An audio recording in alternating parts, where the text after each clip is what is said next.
All right, so we're going to talk a little bit about drawing this by hand or freehanding this. And so what we're going to do is, and this is where you want to get to the point where you can comfortably sit down and do something by hand and not worry about it. And it's just, you're going to have the most creativity. You can move things around, and once you're comfortable drawing, and it takes a little bit of time, of course, but once you're able to do that, well then, again, you can start adding all kinds of stuff, creating stuff, moving stuff. You know, if you wanted to put a couple people looking in here, you could do that. If you wanted to put a plane flying across there, or something like that, you could do it. Put a little like a bear rumbling across the, sort of walking across there. You could do that. So that's where we want to get to, the point where we can draw stuff just by hand. Now, whenever we draw something by hand, we want to look for something, some proportions, a shape, something that's going to anchor the entire drawing, something that we can use to compare, something that we can use for measuring. And right now we have this big U shape. So because of the trees, if we come along here, there's this big U that frames the mountains. And these are not quite the same, but if I took this measurement and I measured across there, I'm going to find out that that's about 3.5, so a little more than a third, not quite a quarter. And I could take a measurement there, and I could, of course, measure over here. Now, we could also, for those that have taken the class, we could also use diagonals to place landmarks. So if I came from this corner, which is about right there, if I came from this corner, which is about right there, and if they're at all straight, that should mark the middle. Now, I gotta admit, those lines are all over the place, but so let's see if we can find out how close am I. Well, still pretty close. That's the good thing about armature of the rectangle, is that I can mark, probably can't even see that, that's so light, but that I can mark off using that armature, that two diagonals, and that marks the middle this way. And I might have missed it this way though. Let's check the vertical. Yeah, it's off considerably. So in terms of this way, it was fine. In terms of the top to bottom, it was off. So we can go ahead and lift that to there, and I could then take a measurement once again, using the again, just to make sure. So that right there should be about the middle. And then if I took this, now I said this was not quite a quarter, but it was more than a third. So again, if I came over here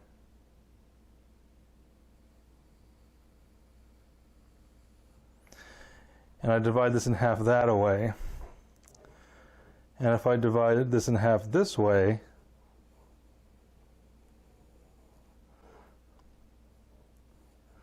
again, our diagonals for the X are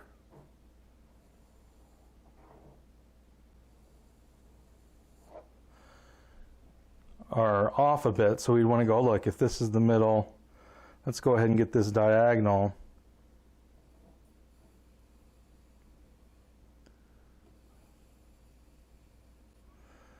That's a lot better.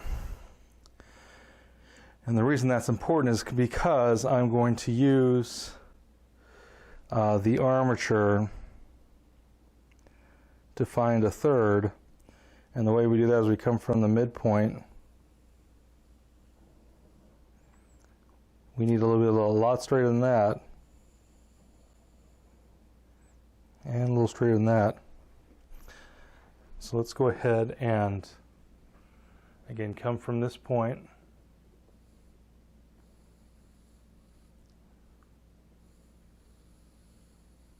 up to there. So if I go from any midpoint to a main corner where it crosses the main diagonal, that should be 1/3. And we could check this in terms of how close we were. And I'm using my pencil and my thumb as a measuring device. And looks like we're big. So let's move it. Now, if I had a ruler, you know, we could go ahead and hit this right on. Since I'm doing this by hand, and I also haven't warmed my arm up, we're not quite there. I'm going to move this one last time, which tells me if I'm that far off, something is going on here, but that's all right. That means the diagonals are out of whack, way out of whack. So I missed that, and it also might mean that I may have missed the corner. Okay, so that right there is equal thirds. So was it perfect? Not even close, but with some patience, we can get there. I think I moved the board a little bit. So, and then we're going to go ahead and drop this. So what I'm doing is I'm dropping lines through the third.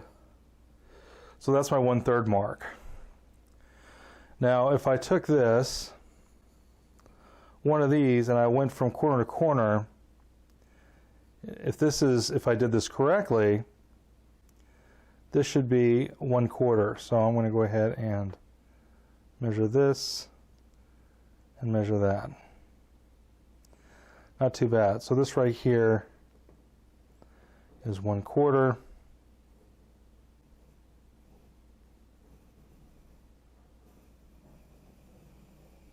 Okay. So I've got my 1/4 mark on that point. And if I know that's 1/4, I can take a measurement. And I know sometimes people will look at me and say, what are you doing now? I'm actually measuring the 1/4 I just did. Or if I needed to, I could go ahead and again come from here to this corner there. And where that crosses, that should be my quarter point. Okay. Now again, when we create the armature, again, I have people are kind of like, why are we doing this? Well, what is this actually doing for us? And what it's giving us is it's giving us landmarks, and we're going to use those landmarks. We're going to use these landmarks to check this. Now, I said that this part here, this is going to be our U, and that was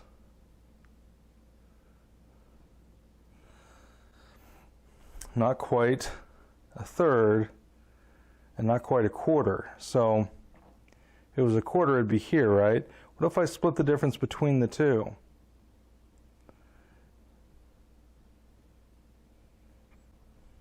That's going to be about right. So I'm going to put this tree and line it up along with this line right there. So this line is pretty important. Okay. Now, if I took this and went to the top, and then I divided that 1,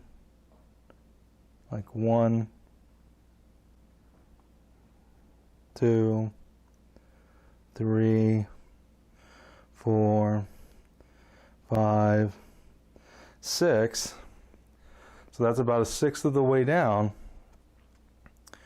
Well, we have, if we did this right, this is supposed to be my 1/3, and if that diagonal is close, that should be 1/3 horizontally too. So let's see. Take this, And we'll go, let's see, that's 1. That's 2. That's 3. So that's pretty close. You might say, well, we're looking for 6. That's a third. Well, if I took this and I made a horizontal line this way and a horizontal line that way, now I've got a little box that is 1/3 of this height, and it still shares the main diagonal.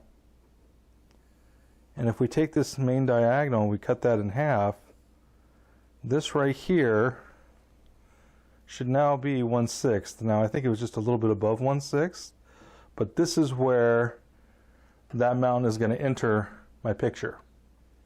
And the next thing I'm going to find out is, so this is where it enters, we're saying where does it leave? And so I'm going to go ahead and take this measurement here,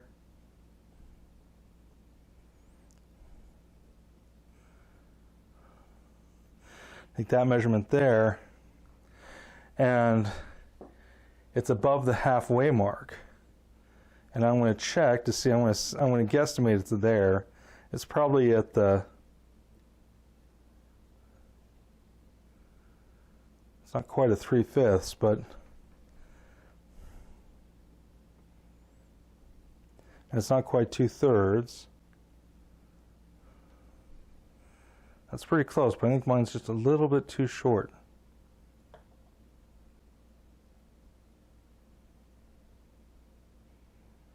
All right. That's pretty close. Close enough.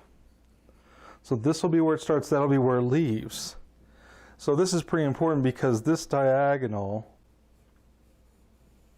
across here, now the mountains come up and above it, but this diagonal shows where the mountains both enter and leave my scene. Now I'm going to do the same thing here to the grasses. So this grass here is about that tall, and we're going to come over and go 1, 2, 3. It's not quite a 4th, so if I said over, or if I came over here and I said, all right, this is my 1/4, and if I could like just eyeball that if I wanted to, or I could come from corner to corner like so, corner to corner like so, and again our diagonal is off, so we have to get our diagonal right, corner to corner like so. And if I've done that right, you know, my eyeball wasn't too bad. This is 1/4. Now I think it was a little short of 1/4. Let's try that again. 1, 2, 3, 4. No, it's almost 1/5. And so I'm going to go ahead and guesstimate this to be right about there. Now this is 1/4. I want to see if this is 1/5. I'm going to measure that. 1, 2, 3, 4, and just a little above it. So I'm going to say, okay, this is where the grass enters, is right there. And how far above it? Well, this is probably a little bit more than the 4th. We're going to come over here. 1, 2, 3. You know, let's go ahead and see exactly. That's 1. That's 2. That's 3. And then that's, you know, just a little bit more than that. So it's just under the 1/3. And so again, we know that we have our 1/3. This is our 1/4. This is our 1/3. And if this is straight at all,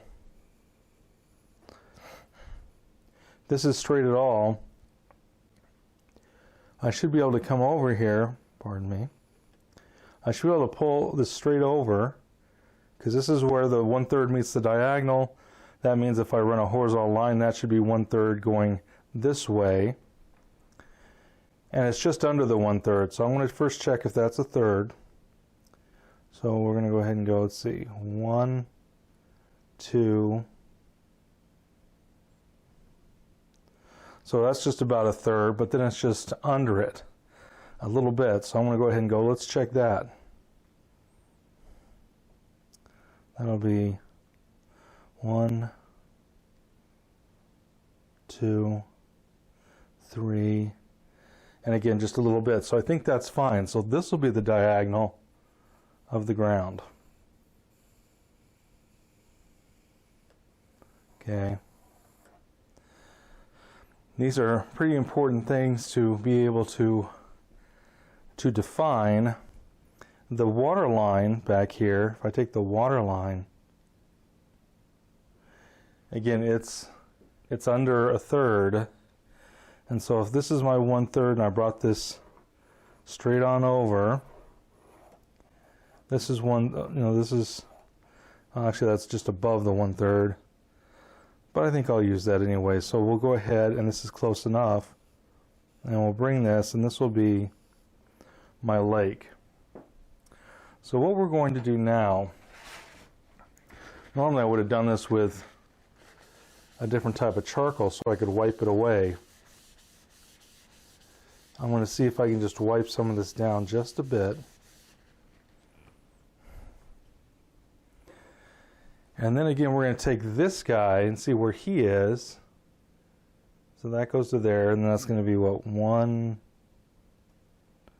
2, 3, almost just a little less than a 1/4. Well, we've got our 1/4 right here, and so we'll say, well, this tree will come down just in front of that. So that line there will be the middle of this tree here. This line here will be the middle of that tree there. Here's my U. This is the U. This is what I'm going to hang, or this is what I'm going to use to anchor the entire drawing. We have the 2 trees. We then have where the front foreground grasses are, from where they start and where they enter. We have where the lake enters. We have where the mountains enter. And now, if I wanted to, I could say, well, where does this mountaintop hit? And how far is this mountaintop from there? Now, if I took this mountaintop here, I could use something like this could use this and use my thumb to create a measuring device with this. And I'm measuring from the top of that peak and bringing it over. That's not the halfway point. What about that one? Bring that over. Or that one, that's not the halfway point, but it's almost. So I'm going to go ahead and say, all right, well, the halfway point, and then how far up is this? Now I could guesstimate this because this is not that far up from there. So I could just bring this just a little bit up from there, bring it over, hit the middle. Now it was just over from the middle, and say that's the top of that peak. And then if I took this to here and I say, how much is that? You could say, well, that's probably a 1/3. So that's actually half. That's probably, again, so it's a 2/3. So, and that's what I meant it was a 1/3 from here. So again, we could say, well, if this is, again, where I can start to guesstimate because I've got these other measurements. If this is the halfway point, and if we divided that in half, that's the 1/4. The 1/3 is probably right there. And the way I could check is I could check that by coming over here to the middle, 1, 2, 3, almost 1/3. Okay, so it could get just a little closer. And if I took a sort of a straight line and brought this over, this is shorter. How short is it? If I brought this straight over, it's shorter than this, and it's also shorter than that. This is where this enters, which is the height of that. This one peak over here is just a little shorter, so we'll just come a little bit under there. Bring this over here across. Whoops, that's getting taller as it goes over. Pardon me, let's try this one more time. So somewhere between the two, I'm going to split the difference. I'm going to say it's right there, and I want to say this is the 1/3. That's right there is the top of that peak, and this right here will be the top of that peak. Okay. Now what we can do is we can say, hey, if that's the peak here, where's this tree? And this tree is about 1/3 of the way between those two peaks, and so I'll go, well, that tree is right there. Where's this tree? Well, that tree is over from this one just a bit, the middle. I'm looking at the middle of these trees. where they line up. The middle of this tree is just slightly over from there. So that's where those two trees align. This one's probably over just a scotch. Okay, so that's where that tree is. We can say, okay, well, there's this tree. If we put this right in the middle, this isn't halfway. It's probably, again, probably about almost a third or thereabouts. So I'm going to make this line right here, that tree right there. And then there's another little tree right behind them that almost aligns straight with it. And it, if you know, this is almost, not quite, but almost the halfway point where he stops. Just beyond the halfway point. Okay. There's the halfway point. He's just above it. We'll say, all right, that's that. We've got another tree that's just almost on the edge here. He's taller than this guy. And if we went from the lake to the top there, he's at least 3/4. So if we went from the top to that there, he's at least, 3/4 of that height. So we'll say he's this tall. If he's that tall, I think this one's a little too tall, so we'll cut him down a little bit. So here's, we're just doing comparative measurements. But we're anchoring those comparative measurements again on this, on these mountain tops and such. Now, I think I mentioned in the video that well, of course, I drew this before I started, and you'll see that in the drawing that it's already drawn out. And it took me about an hour to an hour and a half to do the drawing. And most of the drawing is doing this stuff right here that we're doing right now. This is the middle of that tree, which I think is a little too far over. So I'm going to move it over just a bit. Then there's the tree behind him, and we're going to make that just a tiny bit shorter. Then there's these two trees. So there's a tree here that's definitely shorter. Now, usually you don't want, like, this has a swoop that goes right off the page. Usually you don't want that. So I'm going to put one little tree right beside him that's taller. So instead of being just a little, like a little J hook, it hooks up a little bit further. All right. So now let's get started with some of the drawing. And part of this is we're going to break things down into basic shapes. So we could break this peak down into, these triangles. And this juts out here, and then it comes down a little bit. And then it comes out a little bit more. And then it comes down a little bit more, really comes down, angles down, comes down through there. Okay? So then we have that the back side of this is fairly straight. There's a little bit of a bump where this comes up, this comes down, this comes over. And we could even check, if we were really worried about that, we check, hey, how tall is this to there? Where does this hit, between here and here? This almost lines up with that. It's just a little bit shorter, so I can bring this over. So I think I brought it down a little too far. So again, I'm double checking my original measurements. This guy up here comes down like so, comes out, and it's just really an angle. Now there's a little bit of variation to that angle. I think this needs to come just a little bit more. But again, we're looking for the basic shapes, the triangles. We're not worried, like right now, I'm going to make this a straight line, but at some point I'm going to come back in there and put in the little U shape. Little U shape or V shape. Okay, whichever makes the most sense to you. Okay, so again, we're just going to keep fleshing this out. This would come back here. This would come down here. This would come over here. This has a little thing that comes up a little bit and then comes down. And then this comes, if we're going to draw like we could see right through the trees, this comes down here. And then we have another very basic ridgeline that comes up again. It comes down, it comes up, it comes down, and then it wraps back around. Now, I got a little too carried away with this. So this right here is that one right there. That means this came down here. Okay, there we go. So I got lost a little bit. So this is this ridge line here. That's that ridge line there. It comes up, it comes down, and so forth and so on. This is then the hill behind it. There's just a slant as that comes down. And what happens is this comes down like so. This raises up. So again, I'm double checking. Now that I've got some pieces in there, it's much easier to check what's happening with my mountain. And then we've got that this comes over here, and this mountain comes down, and then this looks like it comes up and it comes up along a ridge line that then becomes part of that mountain over there.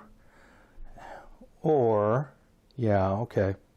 So as these come together, there's sort of a little foothill that comes down, or it mounds and comes down. This is sort of a transition from this pyramid to that pyramid shape.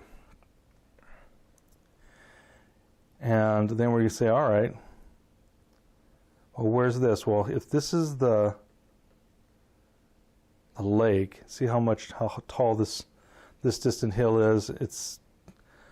If I take this distance here, it's almost as big as that mountain top there, from here up, because this is in front. So, and it's just below the top or crown of that tree. So I'm going to use that, bring this down. This comes down like this.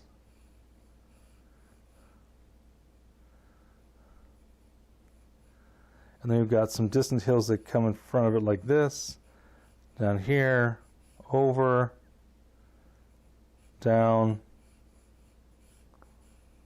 and then it comes down this way onto the front of that hill right there.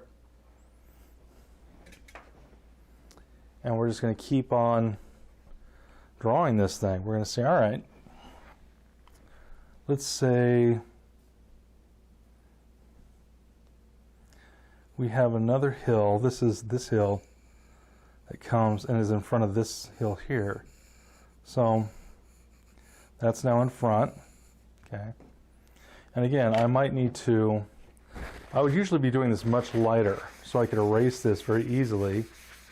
Let's go ahead and see if we can wipe this down so we can lighten some of this.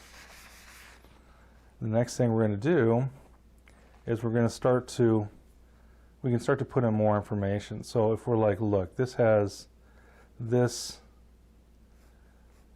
that comes down here, and what is that shape? And it's really just a modified diagonal coming down, and then it comes over, and then that comes up like so, and this has a piece of rock that comes down here. That's a piece of rock there. So we can start to kind of, now there is more stuff going on here, but we're trying to simplify. And then we'd say, okay, well, there's this piece that goes around the face there. That's pretty important. That's this guy right here. And again, we can start to mark some of the more important information on this mountaintop. This right here is another pretty important piece. This right through here, as we can see, part of that rock, that stark rock of these high mountains.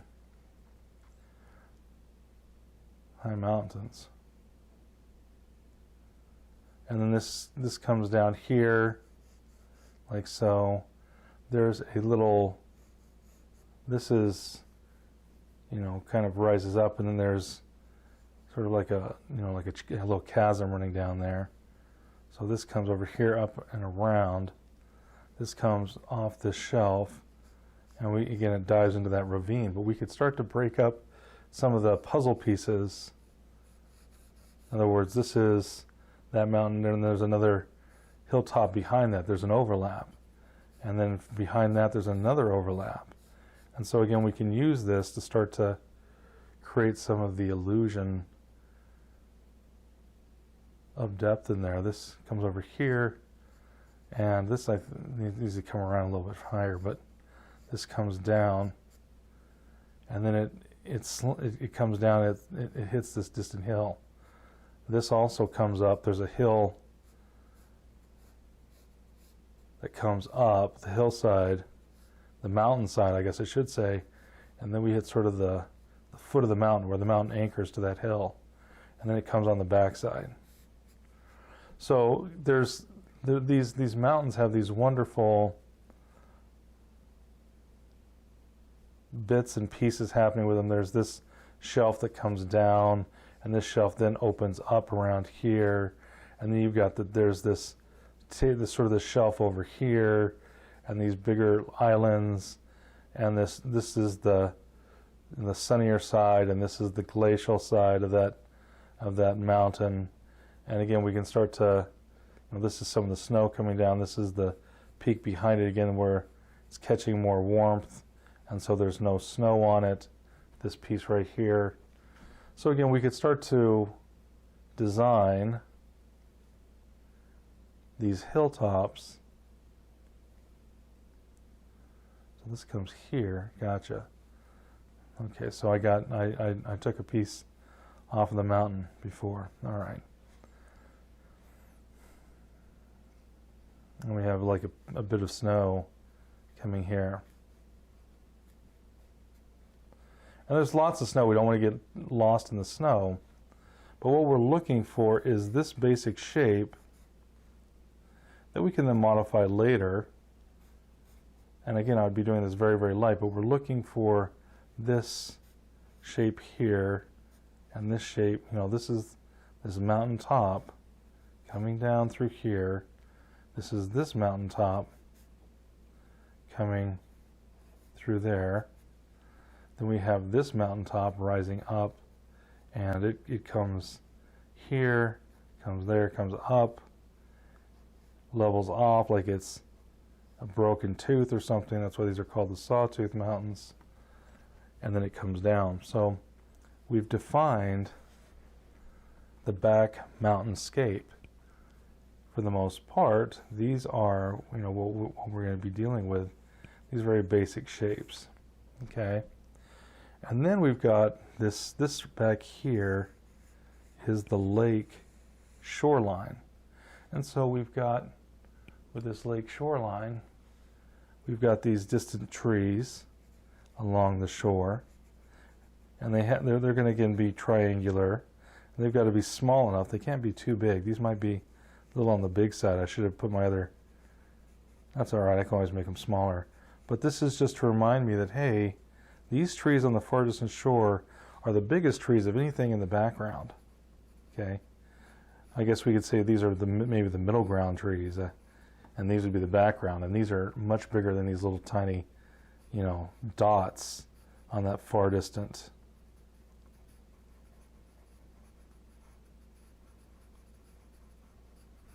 On that far distant mountain or what. So this would be this would be just a little bit of the shoreline peeking through where it gets lighter because we can see the sand or the debris or the shoreline.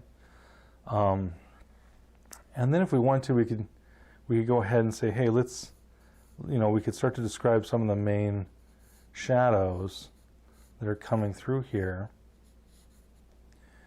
And, that can sometimes help us to map areas and not get lost in all these different, little bits of information. And so again, we can go ahead and put on some of the shadow information just a little bit.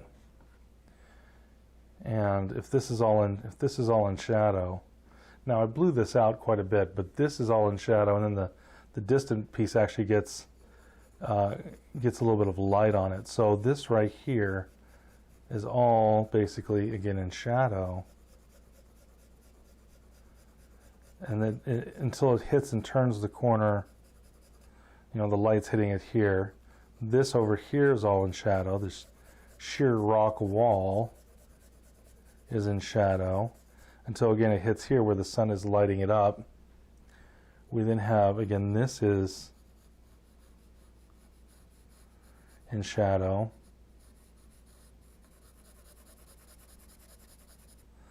And then some of this down here goes into shadow and then peeks into the light and then goes back down to the shadow and then peeks up into the light. And so there is some of this that's also starts to go into shadow and then that's in light. So this is just a notation of what's going on back there. Now what can we do for the trees? Well, the trees are really, again, quite simple. And we don't want to get too, bogged down with the trees. We just need something that looks tree-like, that's, again, a little triangular, that gets bigger as it comes down. Trunk.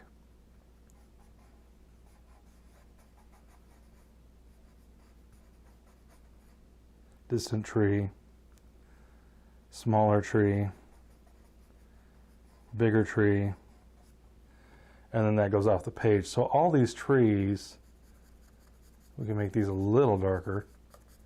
All these trees are going to be a grouping of trees.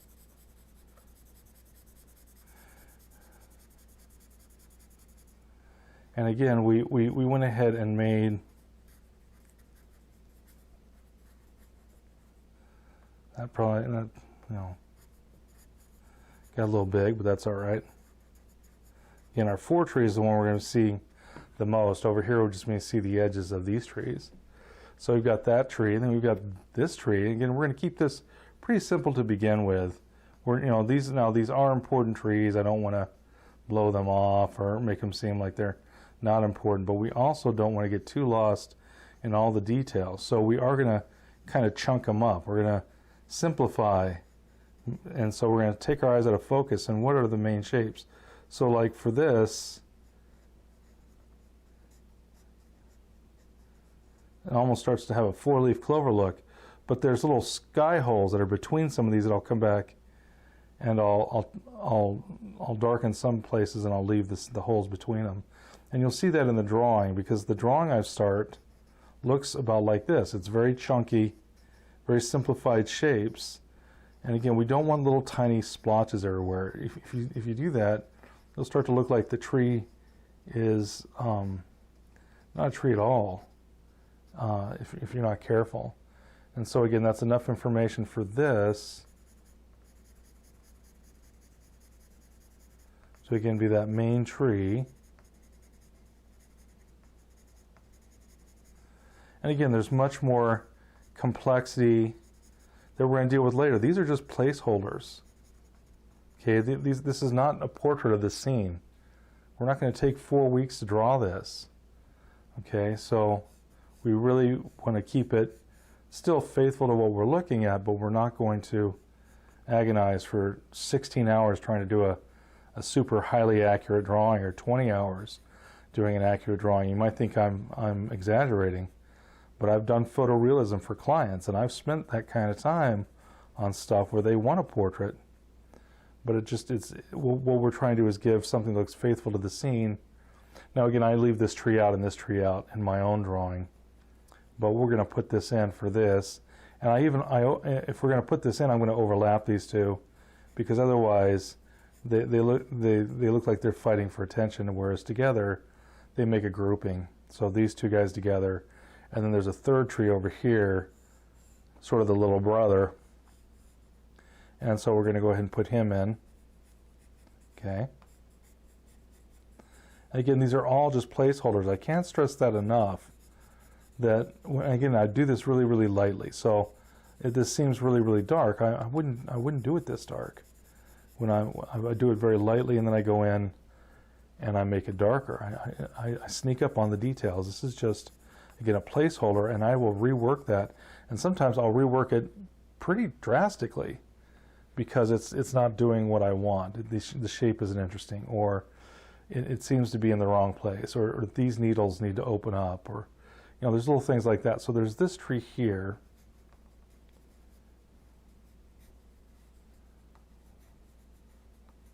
Okay, and we're going to come over here on this side of it. Again, this is just a placeholder. We're trying to look at this and look at it and say, what's the most basic shape? And I'm using just straight, well, I guess I'm not using, for the most part, I try to use straight lines to kind of block these in. Okay, so, you know, I don't want too much little stuff. Again, if you're not careful, it'll start to look like this, you know, it has freckles on it or something. Or, you know, the tree has, you know, acne or something like that. You don't want that. So again, we're going to go ahead, and this would be that tree shape that, again, is that placeholder.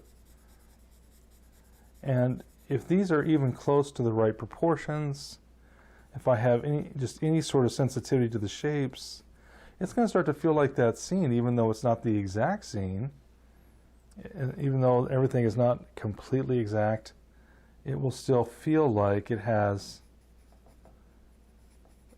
you know, that it'll look like this scene. I could show someone a picture real quick and then show the drawing, and they'd be like, yeah, that's the same thing. Part of that is because our visual memories are terrible, which is good. Now, if someone has, you know, eidetic memory or something like that, they might be able to pick that out, but that's rare because there's a difference between words and images.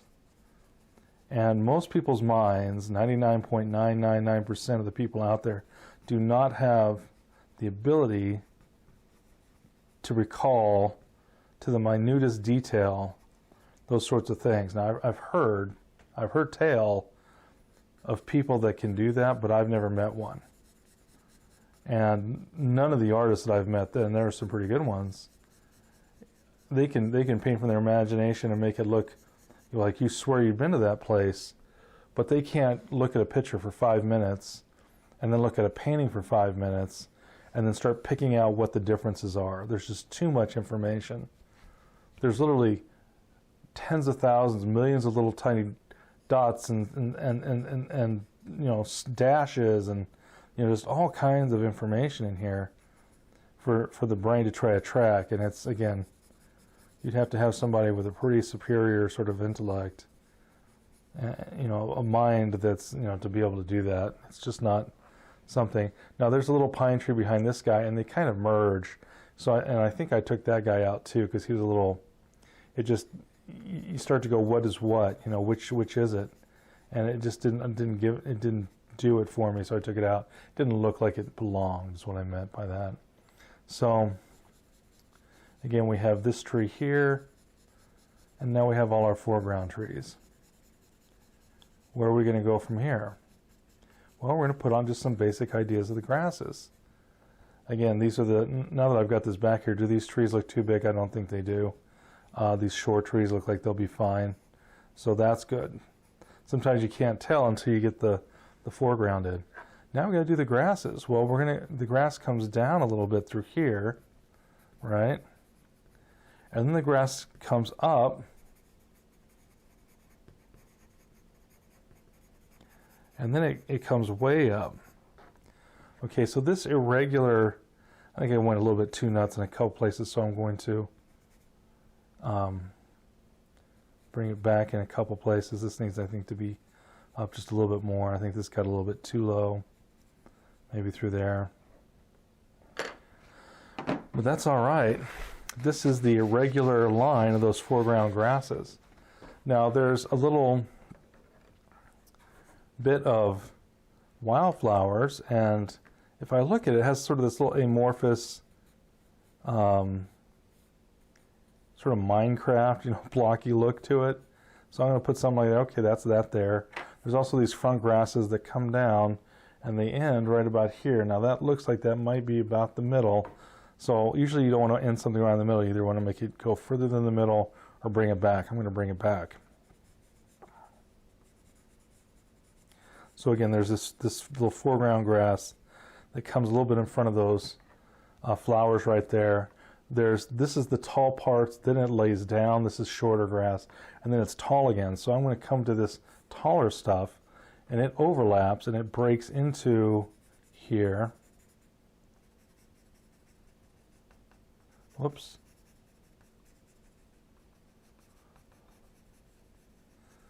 This is supposed to be the base of it. So it comes in a bit. And again, there's this more of these little flowers coming across here. And then there's, through those flowers, there's some taller grasses again that are kind of, again, in the foreground. Okay. And the only thing that I'm going to do is there's some overlapping here. So there's some grasses here that are kind of get a little shorter. And then these are behind them. So we're going to go ahead and use this. We went ahead and drew out, and this is basically what I start off with, is this generalized little drawing. And from this we're going to go ahead and develop and make it into just a wonderful drawing of this high mountain lake scene. All right, so go ahead, and again, if I could take another 30 minutes and kind of define because it's really about the mountains a little bit more. I would define the basic shapes. I'm not going to do all the little tiny spicks. I'm going to little dots, all the little tiny, crumbles or crumbs, or the spots or whatever. We're just going to try to take our eyes out of focus and look for the main shapes. Okay, if I was doing this right here, what are the main shapes? Well, there's sort of a little, like a little bee. So this comes down here. This comes over here, it comes around like so, it comes down, right? Then there's this that comes over here, comes up, comes down. There's this that has, again, we're gonna take out some of the little shards that's in, and we're gonna go ahead and have that come down, and this comes down again. So we're gonna start breaking these up into smaller and smaller shapes, is what we would want to do to this. And then there's a little island here. This probably needs to move over. This needs to come down. So yeah, we need to, that's all right. We'd erase this, move this over a little more. But we'd start to try to define some of these basic shapes. And then when you get in there doing the detailing, well, then you can start to, like I would chop all that off. But when I came in with the details, well, then I would start to extend it and work it. But for right now, we just need placeholders. We need this to go, this is sheer rock, that's snow. This is sheer rock, that's snow. This is rock, that's snow. This is, as this comes around, this comes out. So this is sheer rock coming through here. And then that's right there is snow. And then this is sheer rock right here. And then there's a little bits of snow in there too. But it's so small, I think I'm going to leave it out for right now. And just doing that, we have much more information that we can then develop. This is the sheer sort of back mountain.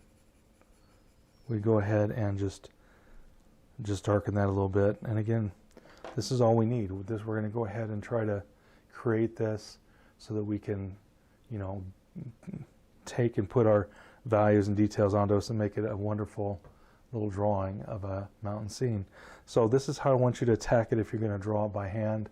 If you've taken the classes, the quality of line or the power of line, the basics and foundations, if you've taken the value class, the magic of values, and if you've took the rocks class and the trees class, and if you've been playing around with landscape, this is how we want to approach it. It shouldn't be, it'll take time, but it won't be too bad, and then we can go ahead and start doing the drawing, which is the really fun part. So go ahead and give this a shot, and then we'll progress to where we start putting value on the drawing. All right, you guys have a good one. Take care now. Bye-bye.